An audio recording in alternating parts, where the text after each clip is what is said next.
Unschooling versus homeschooling versus uh, okay, what is it? Yeah. Um, Somebody sent me a video earlier and I I don't know if I'll link the video or not. I don't like to I like to be careful about other people. We can have opinions, right? But whenever I first pulled the video up, it was kind of off-putting the attitude in which the homeschool mom was approaching this. And um, her general topic of the video is unschooling destroying a generation and no one cares. Okay, so I guess you can find it that way if you want to look it up. Um, so what this person is talking about is radical unschooling, which I've never heard of, just to be honest. Um,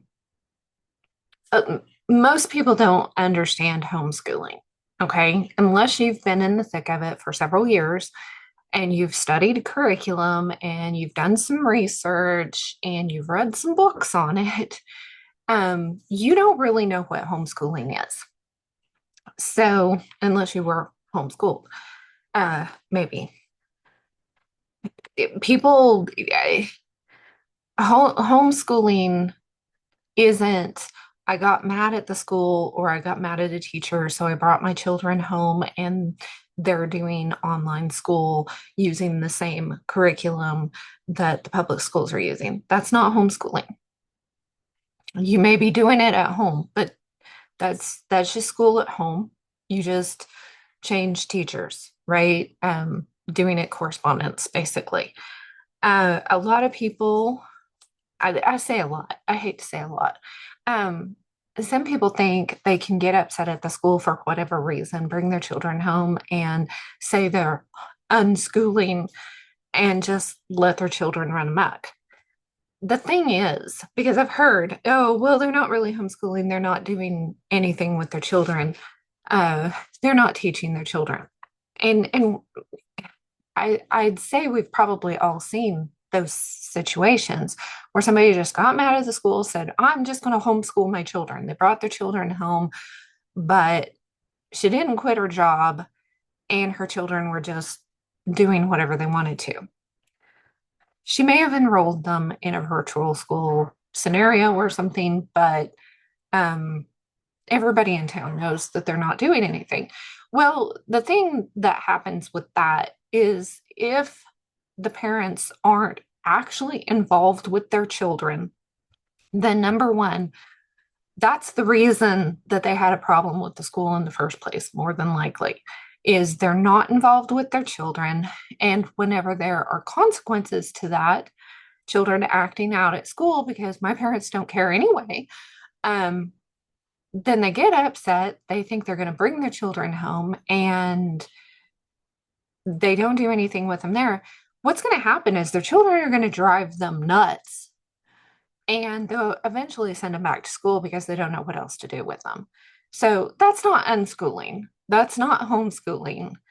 That's irresponsible parents not wanting to take responsibility. And we've all seen people like that. And unfortunately, they do exist. And that's part of the reason that we have the public education system, unfortunately, whether I like it or not, is because some parents don't care. And so, you know, there's a lot of reasons why compulsory education is what it is. And we've gone into that in a tin hat talks. Okay. So there's a lot, there are layers of why compulsory education is a thing. What we were taught was the children were working and there was a whole child labor issue and the parents weren't teaching the children were illiterate and It was a terrible situation. We had child labor and illiteracy that was going rampant. The problem is the evidence from history doesn't doesn't support that. Kind of like women weren't allowed an education. I've been collecting old uh, images of old tapestries and paintings and mosaics and stuff of women with books. Women were literate. Um, and literacy is more than just knowing how to read and write. Um, when you have a child that's severely dyslexic, you learn that really quick. They're not illiterate because they struggle to comprehend reading. Okay. There's a whole nother issue there. So trying to grade somebody's literacy or illiteracy, uh, I have trouble putting people in boxes and saying you have to fit in this right here, or there's something wrong.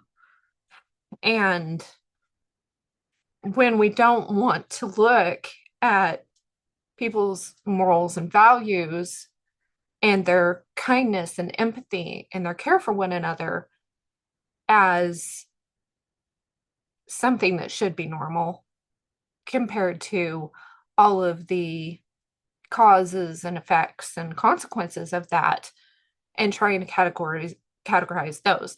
It's like the medical system and trying to diagnose symptoms and treat symptoms rather than getting to the root cause and taking care of root causes. So the education is the same thing.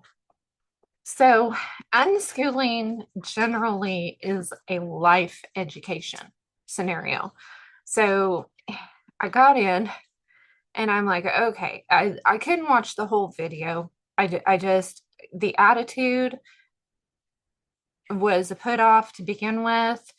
And then, um, so I'm trying to I pull up the transcript, go through a little bit of that, the summary.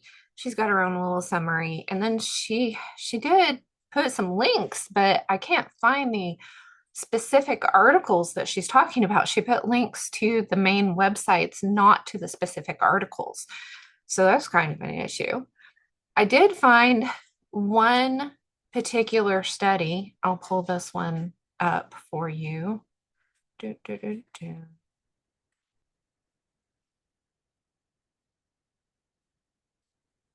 Come on, Zoom, work with me.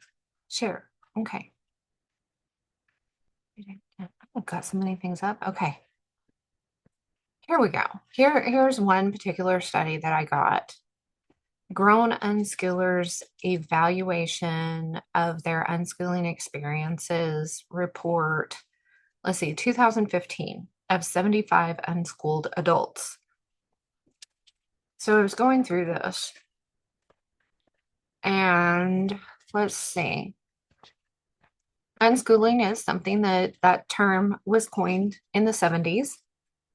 An author, former teacher, and educational theorist, John Holt, was initially described, let's see, and she kind of quoted something about him and said that she doesn't think what the she was calling it radical unschooling of today was what he was trying to talk about. So there's like no firm data exists as concerning the numbers. Google was saying that 10 to 20% of homeschoolers in the US unschool, between 10 and 20%. So that's kind of what we've got today. And maybe she was just getting this off of this. Let's see, there was something specific. Unschooling is quite different from conventional homeschooling. There was, yeah, what was it that I was looking? It was talking in this study about the how people get to unschooling.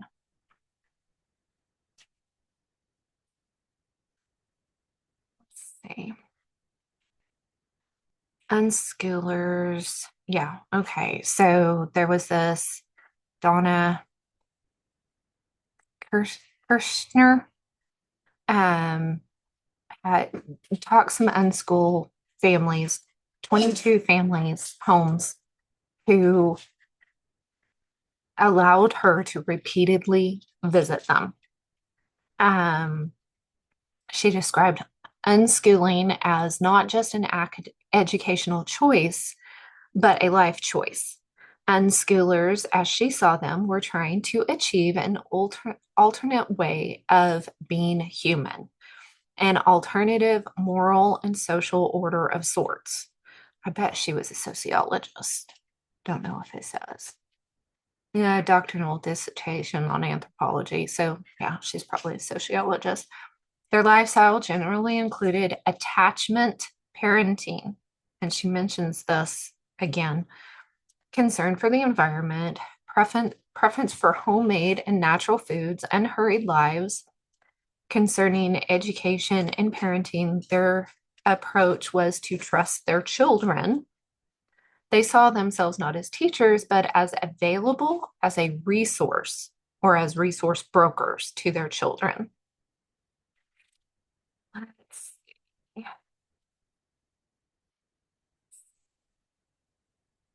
Uh, these included natural childbirth. Yeah, the unschooling mothers on average engaged in far more alternative parenting tasks, including natural birth, no circumcision, having a family bed, extended breastfeeding, baby wearing, preparing whole and organic foods. Okay, so this radical unschooling where parents aren't involved at all with their children compared to this attachment parenting are two completely different things. So if you're somebody's got their definitions off. If radical unschooling is not being involved with your children at all, but unschooling in general is attachment parenting, then there's something wrong with this. Um, she found no, let's see, this statistically significant difference between the homeschooling and public schooling mothers and their frequency of performing such tasks. She concluded that, at least in terms of parenting practices, conventionally homeschooling mothers are more like public schooling mothers than they are like unschooling mothers. And then she goes through, there's kind of like a progression. Oh, where did that go? Where most of these uh, started out with their children. There were kind of two different groups, is what she was saying, that some of them started out with public schooling and then doing a structured homeschool and then gradually working to an unschooling situation. And that's the biggest thing that I've seen personally. The women that I've been around, is that's generally how they start. Um, and I can't find that part of it now. I don't know if I can do a. And then there are some who start with,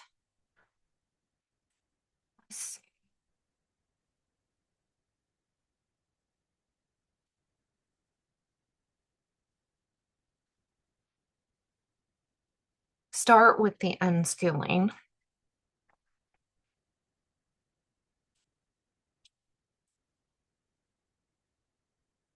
Uh, uh, uh,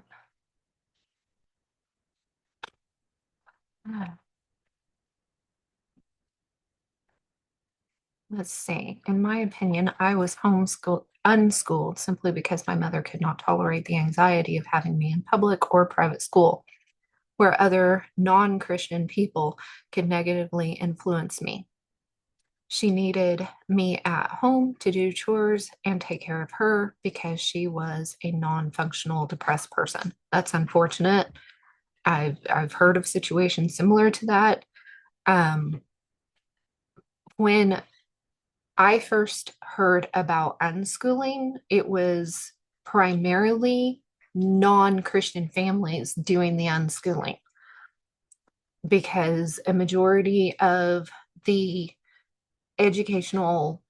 the curriculum and stuff that was available for homeschoolers was Christian school curriculum, from what I could tell. It was easier for the non-Christian families to unschool because then they just use the library and museums and stuff like that for their curriculum. Um, a typically a biblical family wants some kind of structure or curriculum that is going to help them with that biblical education, biblical based education.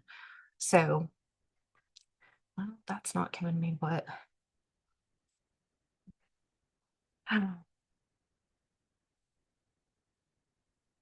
Ooh, um,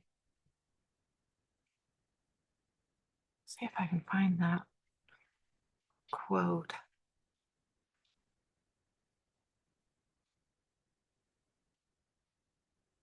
Uh,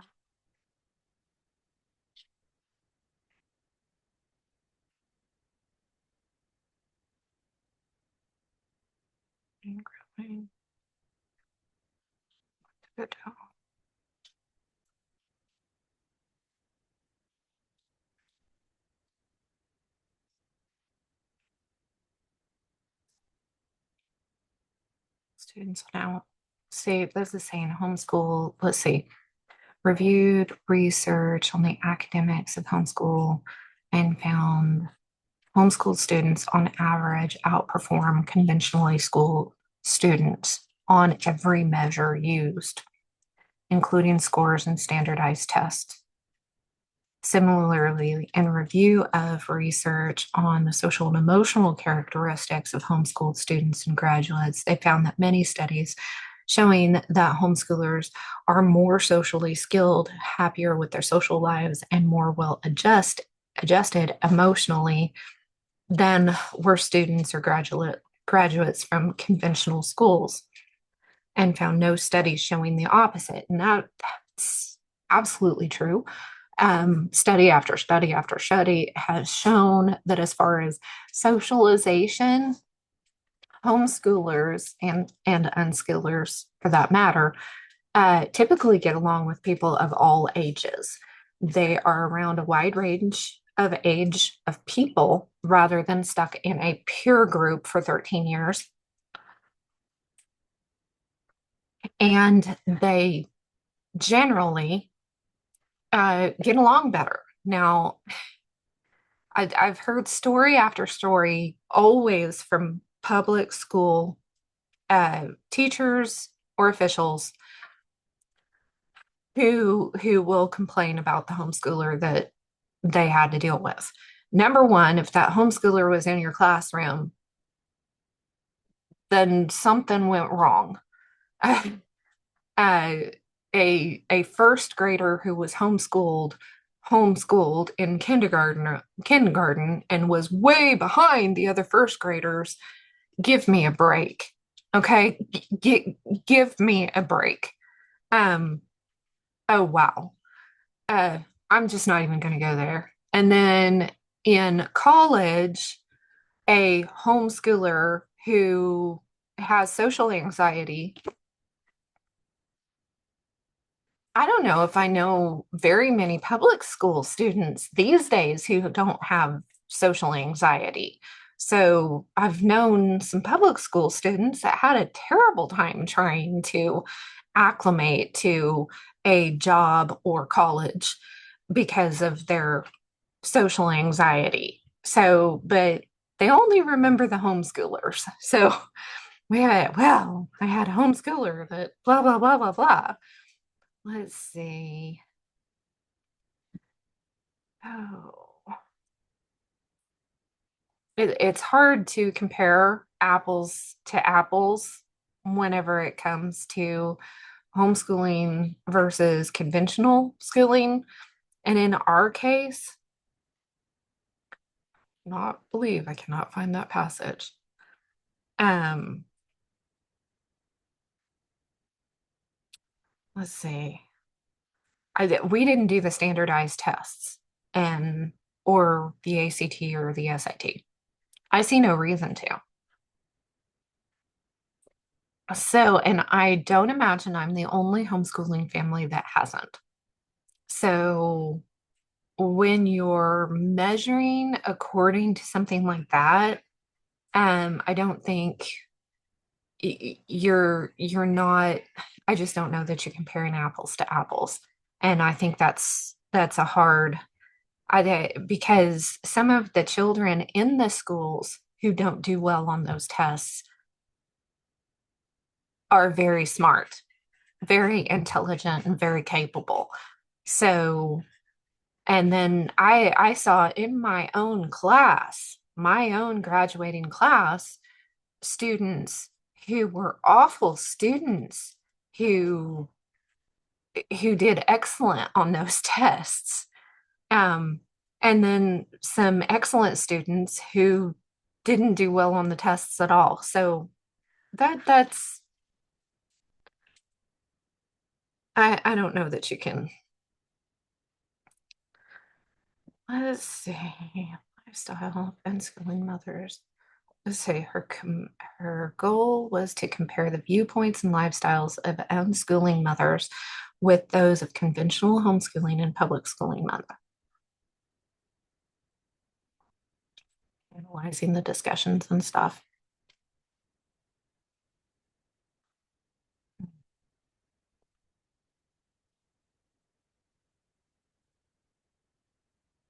Um,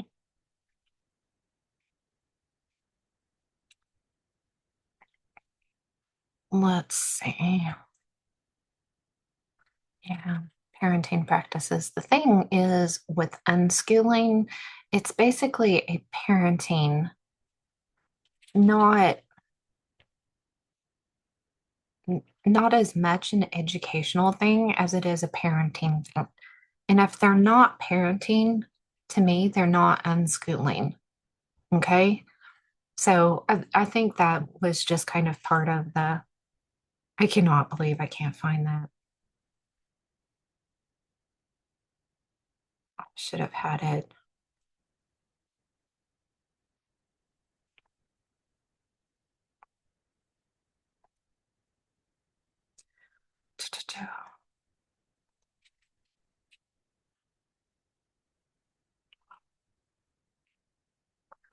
Oh,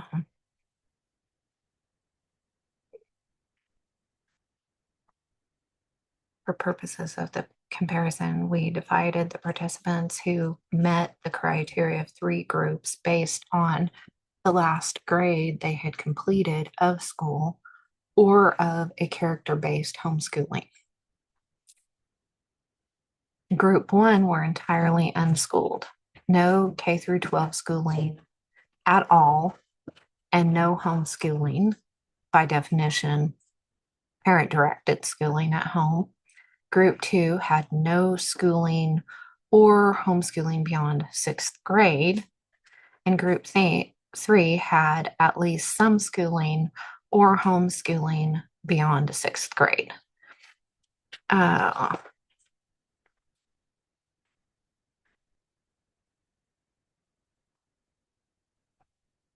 let's see. Still not finding that. That frustrates me whenever I can't find what I'm looking for.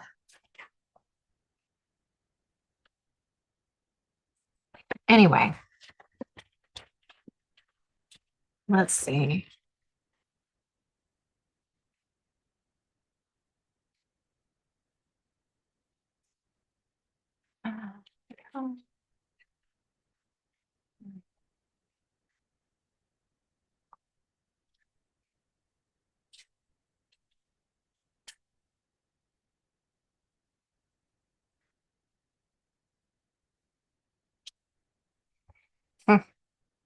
Anyway, this might be a good thing to read. I'll try to remember to put this the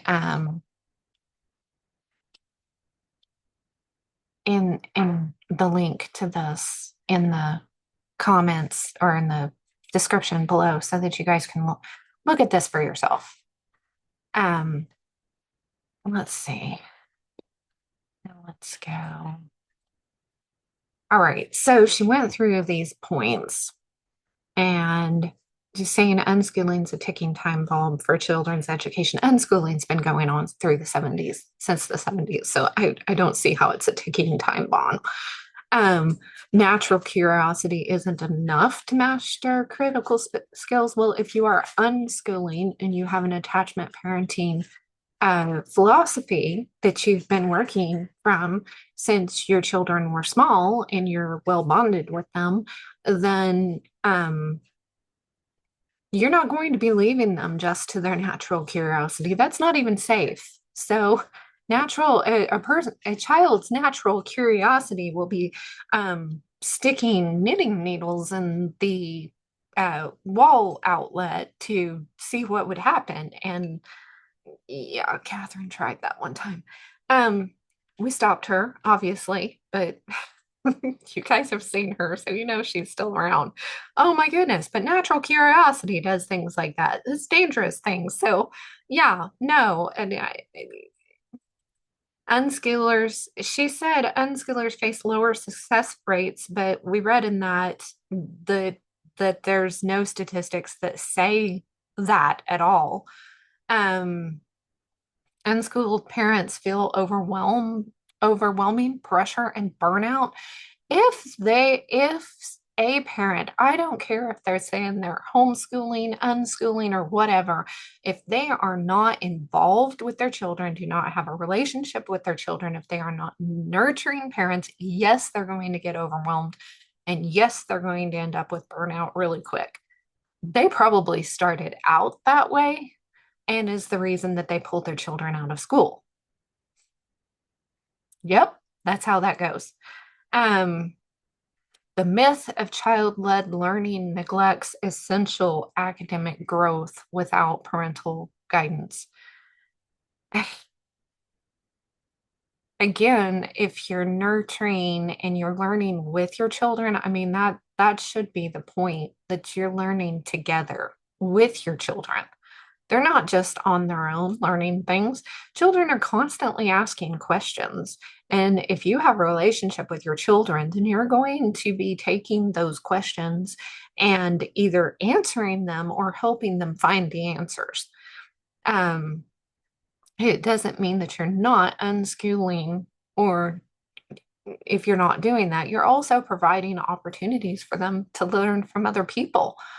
Um, I and I really wonder if some of the like bad experiences in this, you can tell I haven't read this whole thing myself, um, in this thing are, you know, if they, this one said my social life was pretty much non-existent as an unschooler. Um,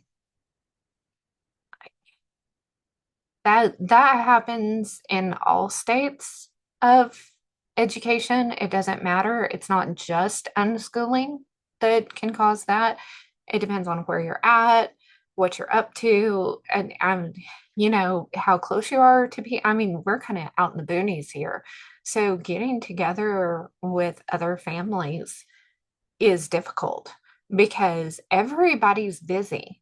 So whether it's getting together with like other public schooled families, they're constantly busy. Not only do they have 8 hours a day, 5 days a week, but then they have all of their activities in the evenings and on the weekends. So trying to get together and do anything with them is ridiculous. You have to, the only way that they're going to like socialize with them, and most of the homeschoolers are busy with activities and stuff. They've got their piano lessons, their music lessons, their community service projects that they're doing. So the only way that they're going to be able to have a social life, and honestly, children don't need a social life. beyond their parents when they're younger. Uh, let's see, what is the one, the Bible? Um, Foolishness is in the heart of a child. Let me find it so I can quote it properly. Proverbs 22:15. Foolishness is bound in the heart of a child, but the rod of correction shall drive it far from them. Having children socializing with children is a recipe for foolishness. It just is. And I will not move from that. I will not move from there. um, it and there are some parents, it is, I had some really good advice whenever I first started homeschooling.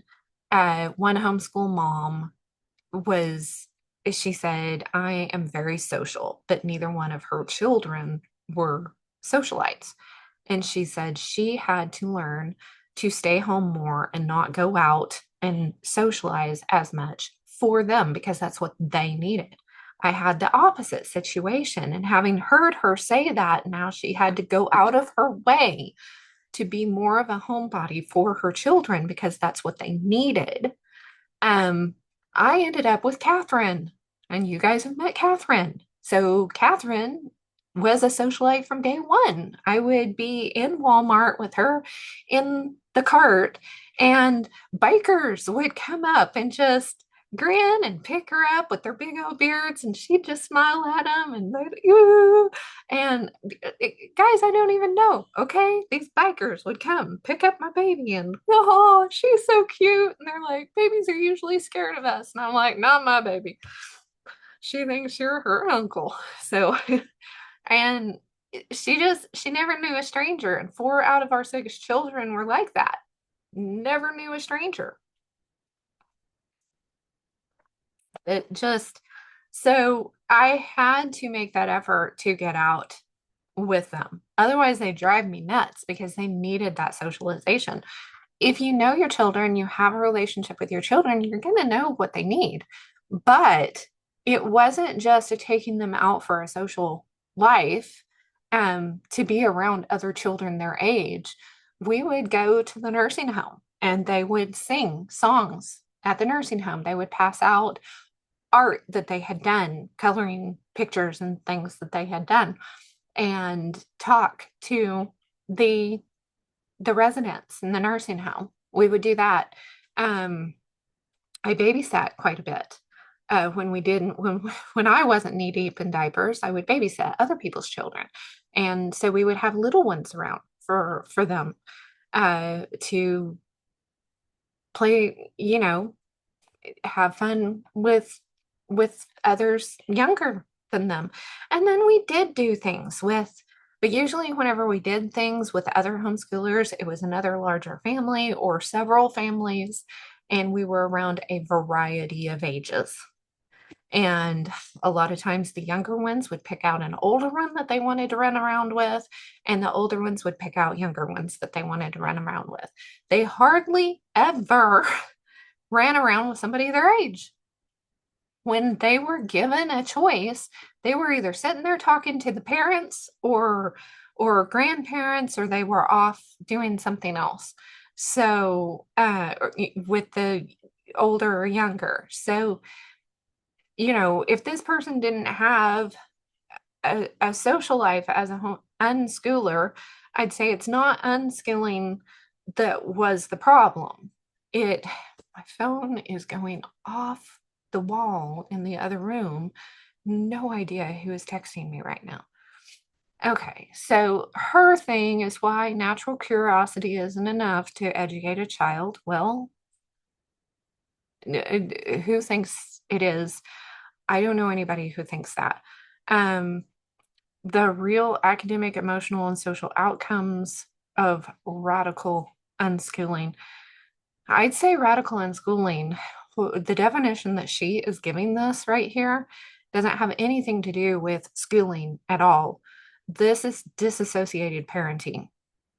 This is parents who are not taking responsibility and are disassociating from their parenthood. So yeah, I don't know why we're connecting that with unschooling. If somebody's calling that unschooling, they need to be called out and say, that's not what unschooling is. Just like whenever people say homeschool, I'm like, homeschool isn't school at home. That's not what it is. And it's not just bringing your children home and not paying any attention to them because you don't like what the school is doing either. And I will call people out on that. What happens when moms try to homeschool without structure or support? You know, structure, I would having a good routine and good habits. If you read Charlotte Mason's books, which I highly recommend at least reading Karen Andreola's book, The Charlotte Mason Companion. At least read that one. Um, I'll pull it up. Um,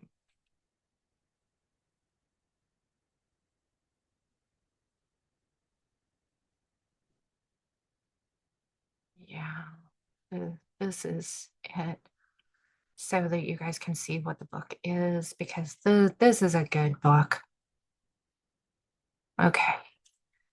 Karen Andreola, you can get this at all these different places. Okay, at all these different places. The Charlotte Mason Companion. Charlotte Mason lived in the 1800s and she saw a need for parents, mothers to educate their own children because private education, which was what was available at the time, was very expensive, and the mothers were needing help in educating their children. Obviously, they weren't completely illiterate in order for her to be able to write a whole series of books to help these women learn how to educate their own children. Okay. Um, Charlotte Mason's approach was using nature study but she did not advocate for structure. She advocated for good habits. And the Charlotte Mason way is there's several Charlotte Mason websites. Let's see. This is Karen's website, or if this is, oh, Nigel did this website. Hi, Nigel. Nigel, her son, is an excellent artist. He's done some art for Catherine's Dragon stuff.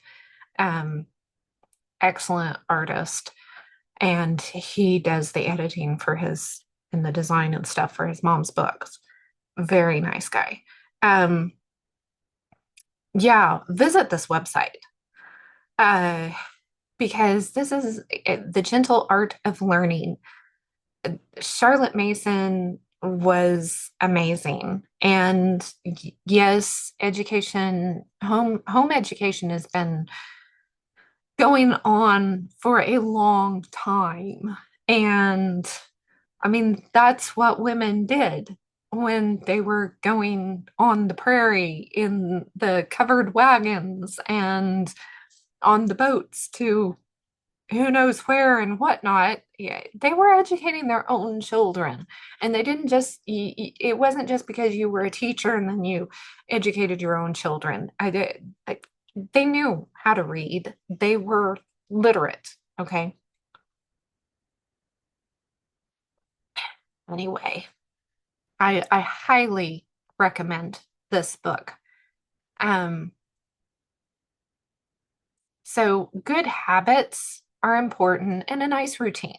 I mean, I children do need structure, and especially if you have a special needs child in your home, you will understand this. If you want to have a breakdown, then move out of your regular routine.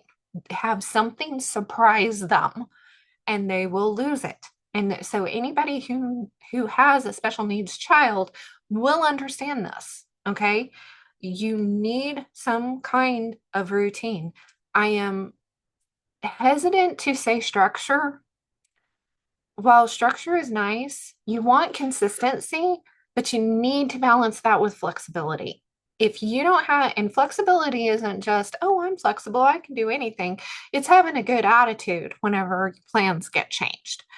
I learned that one the hard way because my attitude, whenever I still have a hard time resetting, it's like I had to tell Paul, okay, hold on, because he'd come in and he'd say, I need such and so parts. Can you go get this for me? And he was taking it that I didn't want to do things for him. And I love doing things for him. But whenever I've got my day kind of planned out and I have something going on, and then he comes in and he says, I need this all of a sudden, even if it's a tornado's coming, we need to go to my brain has to reset. It takes my brain a little bit to reset. So I just had to tell him, okay, wait just a second. My brain needs to reset for what I need to do because there's steps, and I have to think through that. And he flies by the seat of his pants a little bit more than I do. I had my whole life planned out before he came along, and he didn't plan nothing. So, and everybody's dynamics are different.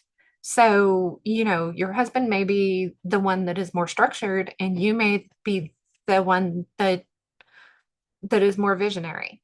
And that's okay. God put you together to fit together and to complement each other. So you need the consistency, but you need the flexibility as well. That makes the family resilient. So when our creator gives us these divine appointments that we like to call interruption, then we can take it a little bit better. Okay. So we want to be careful with that. Um, okay, she says, why the child-led learning myth is doing more harm than good. Um, the first book that I read was The Successful Homeschool by Raymond and Dorothy Moore.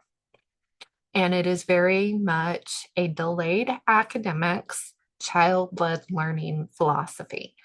And it was the best thing for me to read for my first homeschool book. It really was. Um, because yeah, we have an idea in our minds of what school is. And if you try to bring that at home and try to reproduce that at home, it will not work. You will get just as uh, overwhelmed and burnt out trying to do school at home, a structured school at home, as you will having no structure at all. Okay? Absolutely. The most burnt out, overwhelmed moms, homeschool moms that I have seen were the ones that were trying to use a Becca or Bob Jones curriculum and trying to do every page by the end of the year. We didn't even do every page by the end of the year in public school. Okay. Whenever I was taking algebra, trigonometry, geometry, all of those things, we never finished a book, ever finished a book. And I will have people that will come back to me and say, oh, we finished a book every year. We finished every book. Wow. Cool. I have a hard time believing that. I apologize, but I don't remember ever finishing a book in school, ever. So if you did, amazing. How much of it do you remember and how much are you using today? So I'll just put that out there. Okay. I I just, and how much do you use algebra today? I mean, algebra does get used, and I aced trigonometry in school. So I took all the math classes and all the science classes I possibly could take in school, depending on where I was going and what they would offer, what they offered. Um, so I get it, but generally speaking, I have hardly ever needed to use a formula in real life since I've graduated. I have hardly ever needed to use a formula.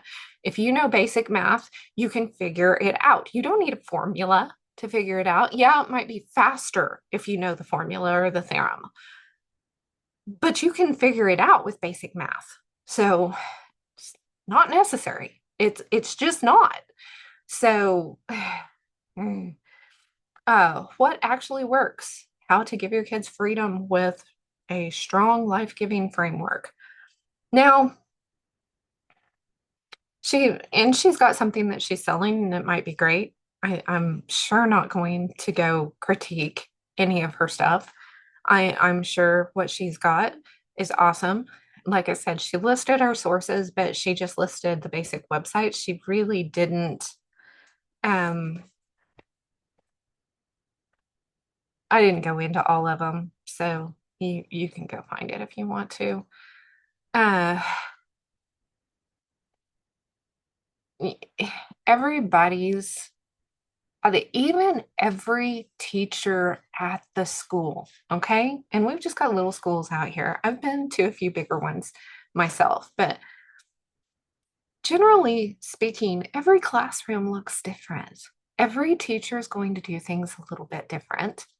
Um, and every student is going to take away from what they are learning is going to take something different away. And what they remember 5 or 10 years down the road is going to depend on each individual experience. And how much of what is being taught is going to matter 5 or 10 years down the road. That was another good piece of advice I got at one point in time, and I don't even remember where it came from or what it was pertaining to. But is what I'm doing right now, is what I'm worrying about right now, is what I'm stressing about right now, is what I'm teaching my children right now going to matter 5 years down the road?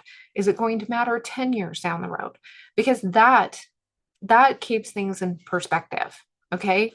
Number one, we're preparing our children for eternity, and we need to keep that in perspective.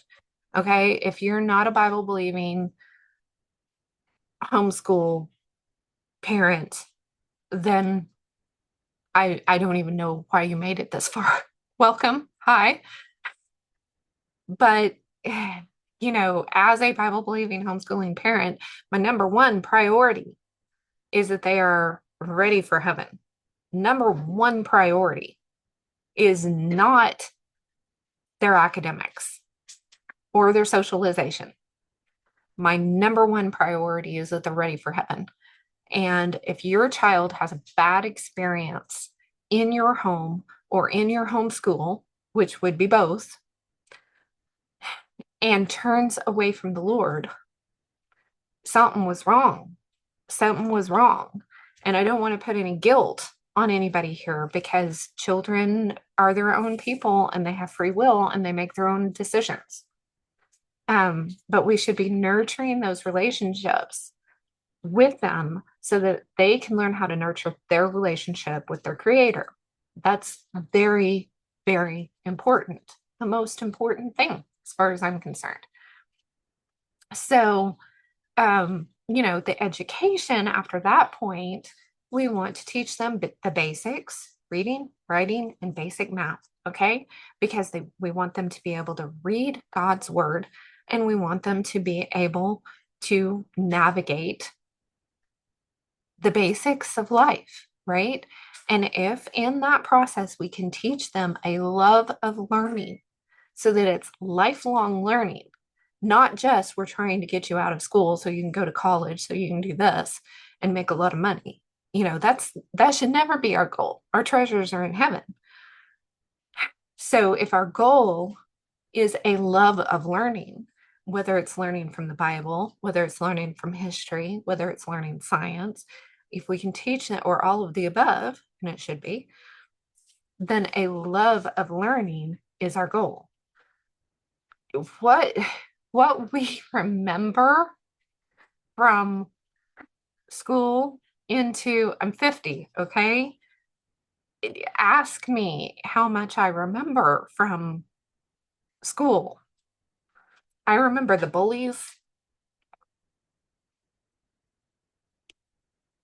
I grew up thinking I was the ugliest girl in the world, in the world, because of the bullies. Okay. I literally in some instances had to fight my way through school. Not to mention the home life that I had. So, and while I do believe that homeschooling is the best thing, it is the best education a child can receive. I understand that some families shouldn't. Okay. Uh, in that case, there should be somebody else that is helping be involved in that child's life because the school isn't going to make up all of it. The school isn't going to fill all of the holes that that child has in their life. So if you see someone whose children are struggling and who may be struggling with parenting, reach out,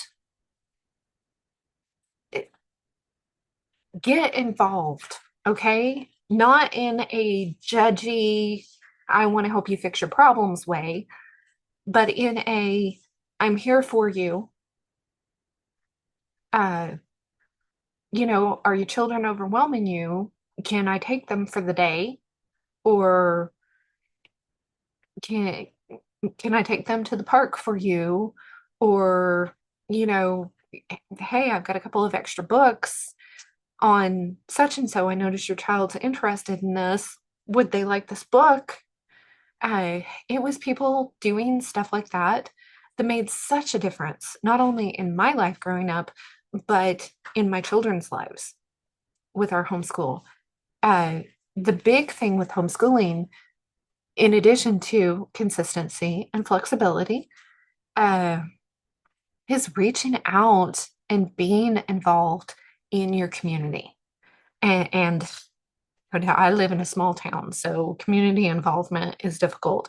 But we have had people in our community who were part of our lives at different times when we needed that.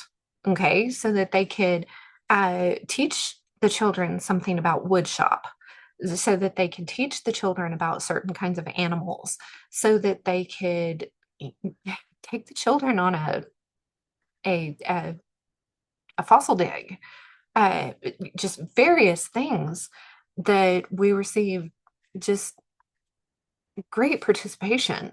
And the children learned so much and enjoyed. And, just even whenever you're out and about and you run into somebody, take the time to stop and listen to the old man's stories or to talk to the person who's fishing beside you. You know, go fishing, go collect some bugs, go collect leaves, you know, do things and rocks. Rocks are very important. Yes.